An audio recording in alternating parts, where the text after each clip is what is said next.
Hi everyone, thanks for tuning in to another episode of Strange Fantasy. I'm Travis. And I'm Ashley. We're the creators, writers, and producers of the show. We just wanted to take a quick second before diving into tonight's tawdry tale to let you know that if you like Strange Fantasy, be sure and show your love by subscribing, downloading, and rating the show on iTunes or any of the many platforms we exist on. And for exclusive rewards and merchandise, or just to donate to our cause to help us to continue to thrive, be sure to visit our Patreon page at patreon.com/strangefantasy. Also, be sure to follow us on Facebook and Instagram by searching Strange Fantasy Show for updates and haunting original art. All of this and more can be found at our website, strangefantasyshow.com. And now, your feature presentation.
Welcome to another regaling of strange fantasy.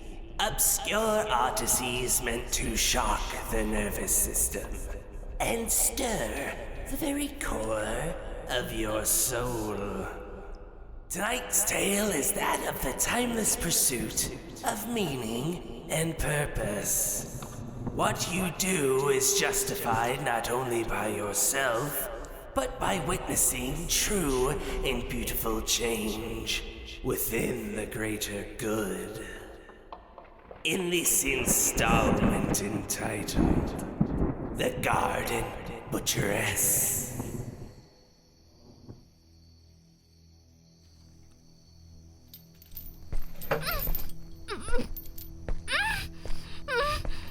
Ah, finally, you're awake. It's about time. Beauty rest fails those with a soul as repulsive as yours, you know. Save your energy, bottom feeder. I don't need you to speak. I need you to listen. Nod your head if you understand. I said nod your head to me if you understand. Good girl. I'll take that as a yes. Now I know all about who you are, so please allow me to introduce myself to you. I am Lily, and I have brought you here for one simple reason. You and people like you are a disease, a filth that plagues this world, this city. And I am the cure. An eradicating force, if you will. I'm here to offer you a chance to become something greater than yourself. Something that keeps the world beautiful, instead of what you offer, which is nothing. Stop that shit right now. I've heard it all. The begging, the screaming, the silence that follows. It's all the same, and you're no different. What exactly do you contribute to the world? You've given up being decent. You'd rather toss your morals away without thought than do what's right. And you've taken away from me in doing such. Because you've given up. You're giving yourself up to me, and then I transform you into something beautiful. Something with purpose. Nod if you understand. What don't you understand, heathen? You should have thought about anyone other than yourself. You should have thought about those orphans that you displaced so carelessly. Not to worry, though. Here, look upon this flower, this beautiful rarity. I call it a Harlan flower. The fertilizer used to grow this gorgeous creation was like yourself, a bastard to society. And like yourself, you will help grow more flowers instead of stomping them down into the dirt. Do you understand yet? No? Well then, just keep your eyes focused upon the flower.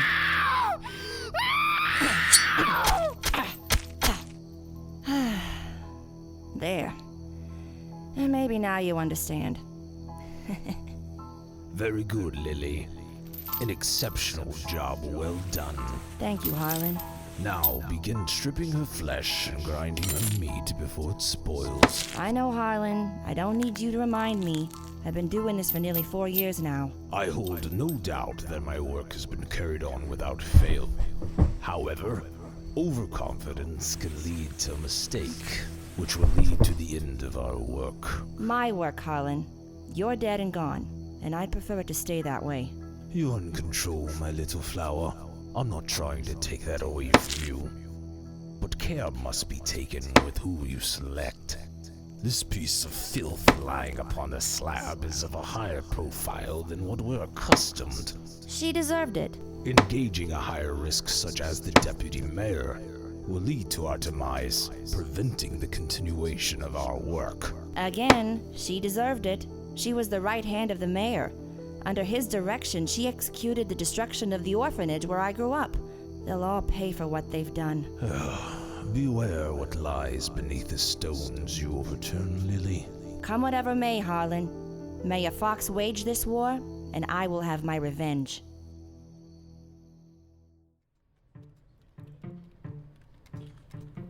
Pardon me, Mr. Mayor. Yes? What is it? There are 2 detectives here to see you, sir. All right, send them in. Yes, sir.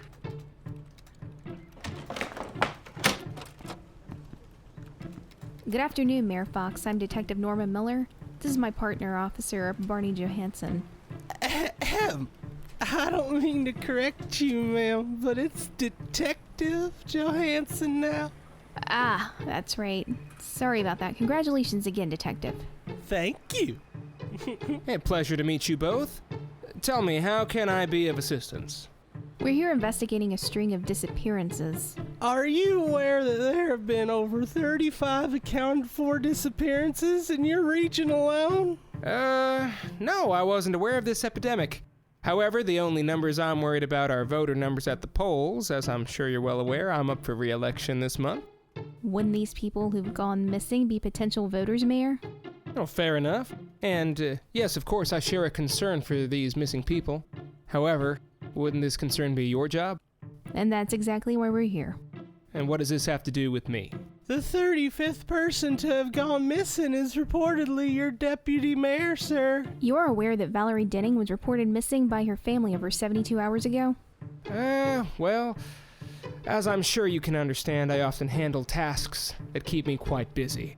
It's not unusual that she'd be away for extended periods of time overseeing the many city projects for which she is responsible. Right. Well, she's missing. We're simply trying to make the city a safer place, and we certainly understand that you're a busy man, which is why I'd like to get straight to the point and ask you a few questions. Well, let's get to it. When was the last time you had seen Miss Denning? This past Monday, Miss Denning had just oversaw the demolition of the Masterson County Orphanage. Any other details of Monday evening you could recall? I had asked her to lead the meeting because of an overdue date night with my wife.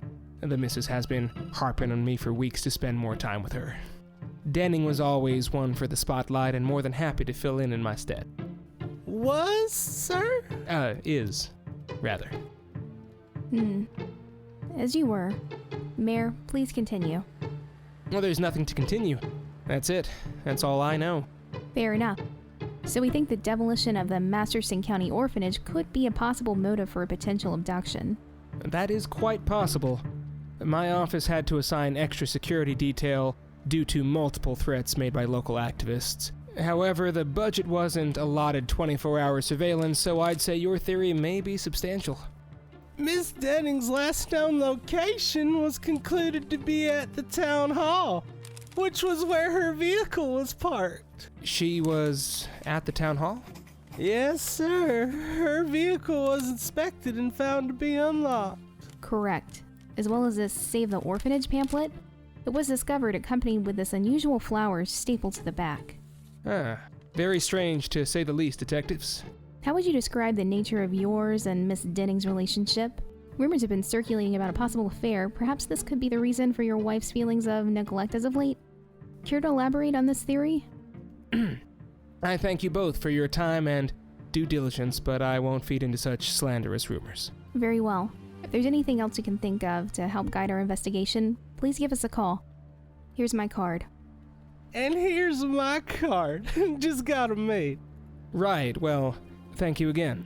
I hope all is well with Miss Denning and that you're able to bring this case to a close soon. Good day to you both.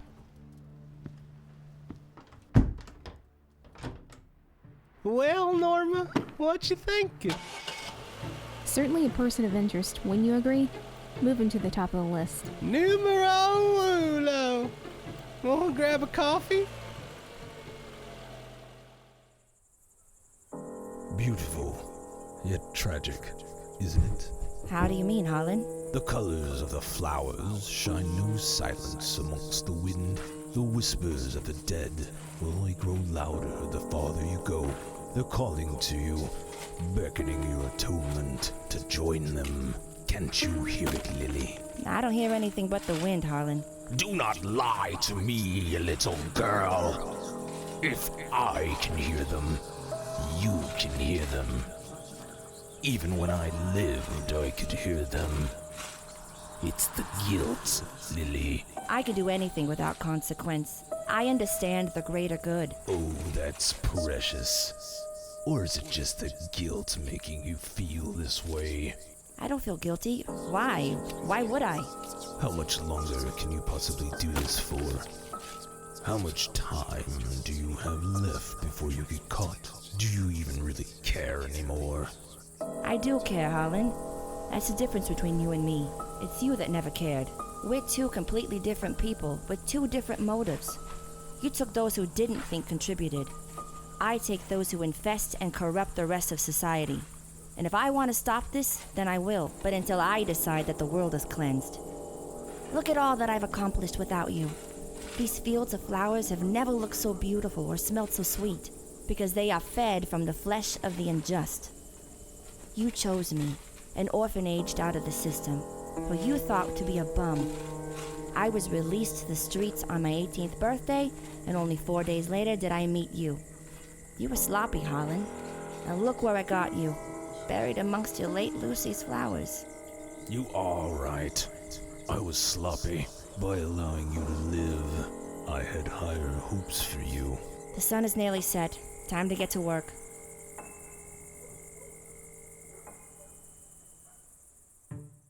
He's still in there. It's almost 7:30.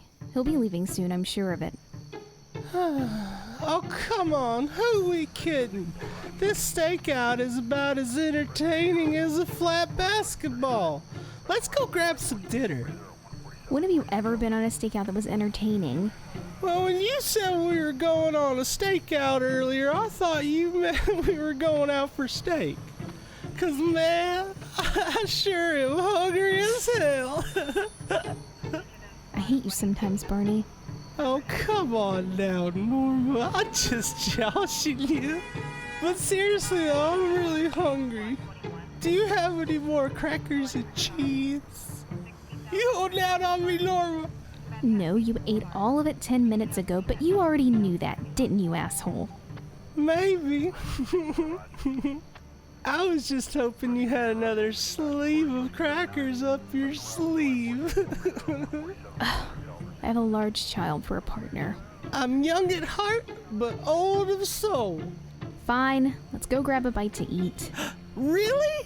Oh, yay!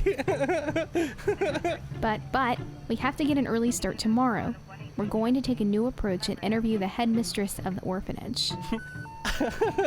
I didn't hear anything you just said. All I was thinking about is steak. Just joshing you again. Seriously though, let's eat.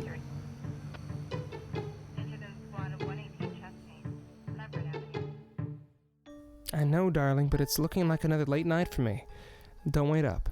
I feel like you love the city more than you love me. I'm a part of the city too, you know. I know. I can't help that the city needs me. I have to do all I can to secure votes for re-election next month. You still want to live in that big house and have your fancy things, don't you? Because if not, I'll quit right now and come straight home to you. Don't you threaten me like that. And that's what I thought. Listen, I gotta run. I love you. Well, when are you coming home? God, I hate her. Have a good night, Eric. Don't work too hard.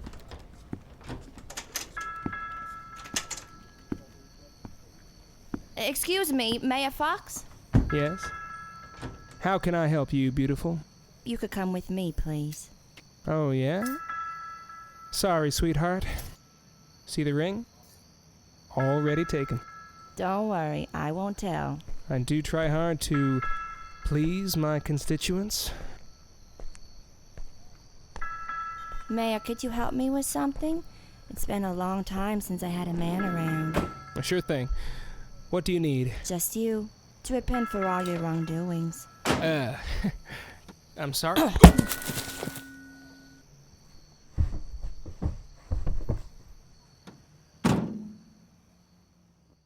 Norma, I always feel so guilty in here. That's the purpose of religion. It's profitable. The church wants you to feel guilty. That's the reason for tithing, right? Buy your way into heaven? Buongiorno, how can I be of service? Good day, sister. I'm Detective Norma Miller, and this is my partner, Detective Barney Johansson. DiGiorno. Sorry about him. I like his spirit. He's trying his best. That he does. We were looking to speak with Sister Mildred. Look no further, detectives. I am Sister Mildred. Wonderful. May we take a seat somewhere a little more private? Of course. Please follow me. Thank you, sister.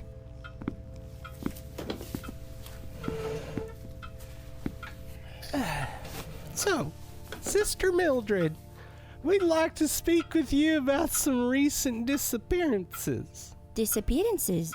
Of this I know not, detectives. Being the former head mistress of the Masterson County Orphanage, we understand there was quite the upstir surrounding its demolition. Yes. Much more of a calamity. Petitions, riots, death threats, letters of support, private donations wasted, and many, many displaced children, now forced onto the harsh streets to fend for themselves. But no one ever thinks of these things. No one of importance can change the outcome. Terrible. Just awful. Yes, well, it is a terrible tragedy to say the least. We have something that we'd like you to take a look at. We found this at the most recent crime scene. Does this mean anything to you? Well, these pamphlets are going out all over the town. However, this flower stapled to the back, it does mean something to me. This is one of Harlan's flowers. The smell is so sweet. I'd recognize it anywhere. Harlan?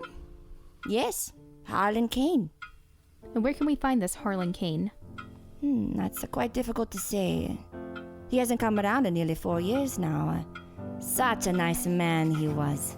Would always bring flowers to the orphanage to brighten things up. The children absolutely loved them. Do you perhaps know where he lived? If I'm not mistaken, I believe he owned a farm off Pierce Road, just outside of town. Shouldn't be too hard to find. He always talked about his wife Lucy's massive flower garden. Thank you for your time, sister. You've been more than helpful. You are more than welcome. I hope you find what you are seeking. Adieu. Thank you again. Take care now. Bye-bye then. Au revoir, sister. That's French, you idiot.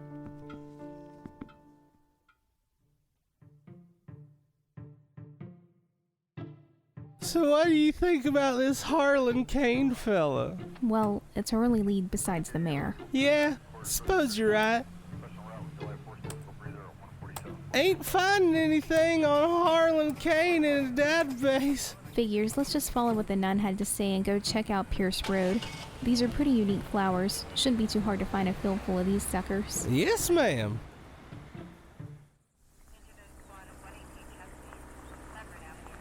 Turn left onto Pierce Road, and you have arrived at your destination.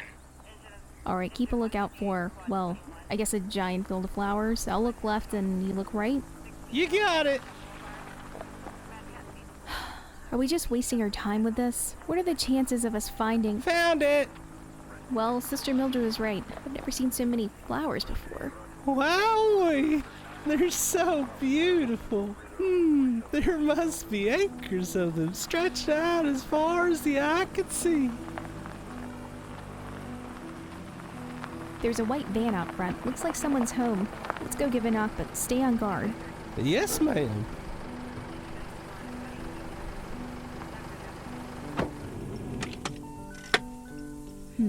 There's some candles lit inside, but no one seems to be home. Johansson? Barney, what the hell are you doing? Detective, come over here. You gotta see this. What is it, Barney? You ever seen red dirt before? Like clay dirt? No, this ain't no clay dirt. Grab me some. How peculiar. Kinda smells like blood. Yep, that's blood, all right. Draw your weapon, Detective. I think we're on to something here. Don't talk to me like that. You look like a Floridian swamp boat captain. Tuck your shirt in. Sorry, Norma. I'm sorry. You don't actually look like a Floridian swamp boat captain. Just don't tell me what to do. I'm in charge here. Don't forget that. Yes, ma'am. Follow my lead. Did you hear that? Sure did. Come on.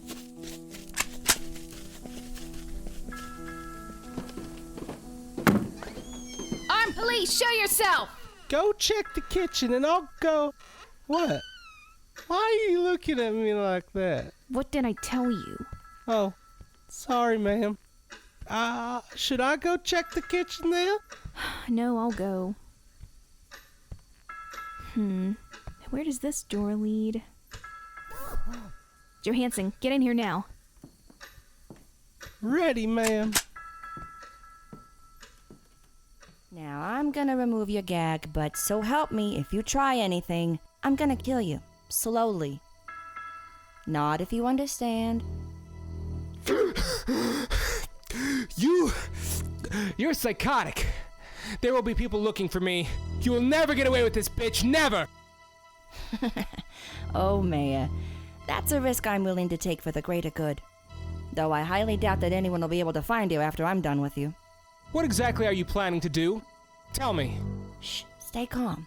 You don't want your muscles to contract too much. I'd be more than happy to oblige. You see this flower, Mayor? Beautiful, is it not? This is what you and others like you will become. This is what you're giving back to the world.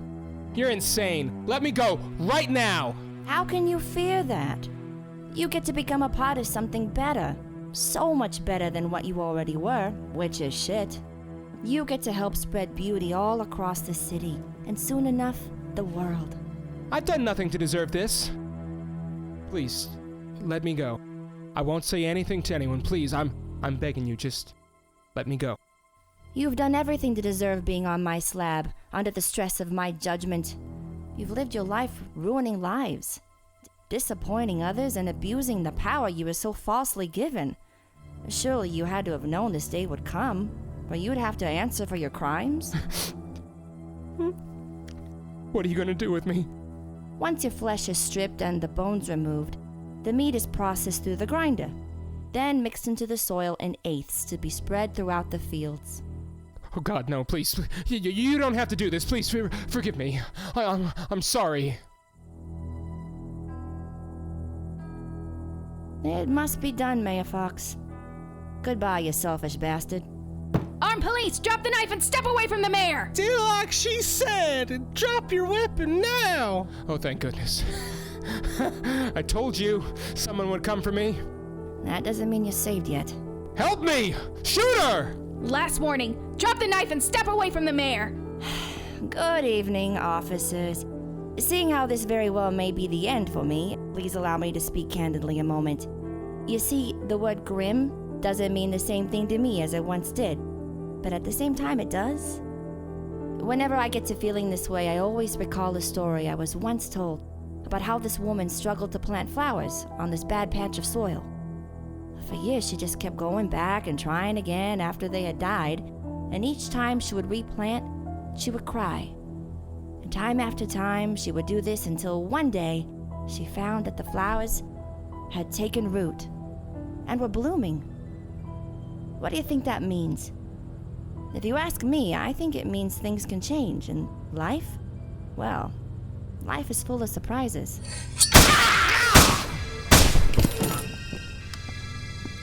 Be careful, Johansson. I think she's still breathing. Don't worry, I still got my aim on her. Please, I have a final request. Bury me in my garden. Lay me amongst the beauty of my flowers. So sweet.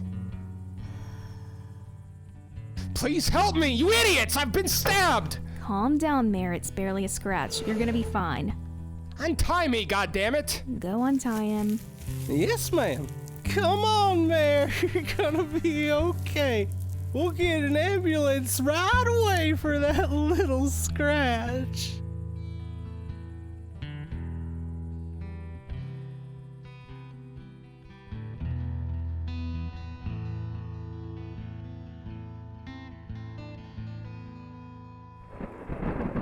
What's right and what's wrong may not always be the same as what is just and unjust. Sometimes it's better to be than become. Thus concludes tonight's strange fantasy. Tune in next time for another look into the strange and obscure. Strange Fantasy presented The Garden Butcheress. Written by Ashley Scarbro and Travis Scarbro. Produced by Ashley Scarbro and Travis Scarbro. Original score composed by Travis Scarbro. The players of tonight's tale are as follows. Martina Ohlhauser as Lily and Sister Mildred. Ashley Scarbro as Miss Dennings, the mayor's wife, and Detective Norma Miller. Travis Scarbro as Detective Barney Johansson. Trey Gonzales as Harlan Kane. Michael Song as Mayor Fox. Robert C. Williams as Eric, the receptionist. And Felix de la Rosa IV as the GPS navigator. Strange Fantasy Show was created by Travis Scarbro, and Strange Fantasy is copyright 2019, Strange Fantasy Productions, all rights reserved. All characters appearing in this work are fictitious. Any resemblance to real persons living or dead is purely coincidental.